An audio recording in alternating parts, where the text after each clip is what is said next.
দেশের রাজনীতি একটি স্বচ্ছ গ্রহণযোগ্য নির্বাচনের দিকে এগিয়ে যাওয়ার লক্ষ্যে দেশবাসীর যে আকাঙ্ক্ষা, জামাত ইসলামী সেই প্রচেষ্টায় প্রাণান্তকর প্রচেষ্টা চালিয়ে যাচ্ছে।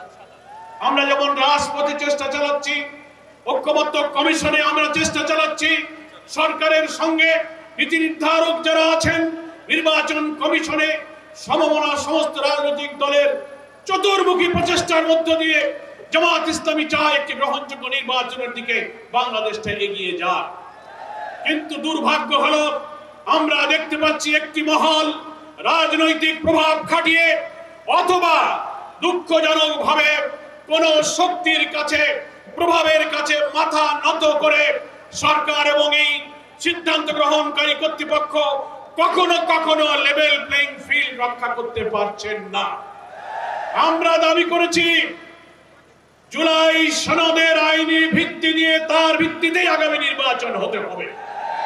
এখন একটি দল বাধার সৃষ্টি করে, প্রতিবন্ধকতা সৃষ্টি করে বলছেন এই সাংবিধানিক সংস্কার, এত সব সংস্কার নির্বাচনের আগে আইনি ভিত্তি দিয়ে সংস্কার করার কি প্রয়োজন? পরের সরকার আসবে, সেই নির্বাচিত সরকার যে সংবিধান সংস্কার করবে তার তফসিলে তারাই এই সব বিধানগুলো সম্পৃক্ত সংযুক্ত করবে। এটা হচ্ছে গণ আকাঙ্ক্ষার সাথে বিরোধিতা।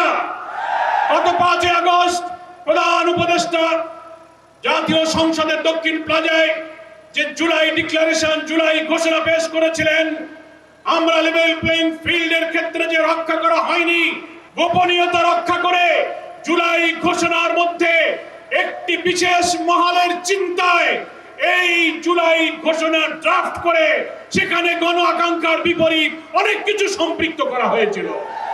আমরা এটা সংশোধন করতে বলেছি। তার 25 নম্বর অনুচ্ছেদে বলা হয়েছিল এর পরবর্তী সরকার এসে সংবিধানে এই সংস্কার এবং জুলাই সনদ বাস্তবায়ন করবে। এটা গণ আকাঙ্ক্ষা নয়।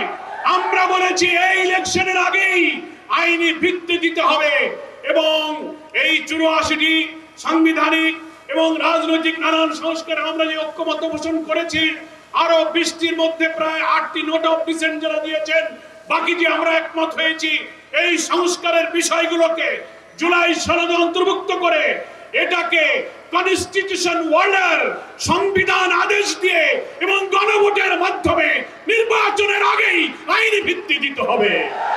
তা না হলে দেশ একটি মহা দুর্যোগের দিকে পড়ে যেতে পারে।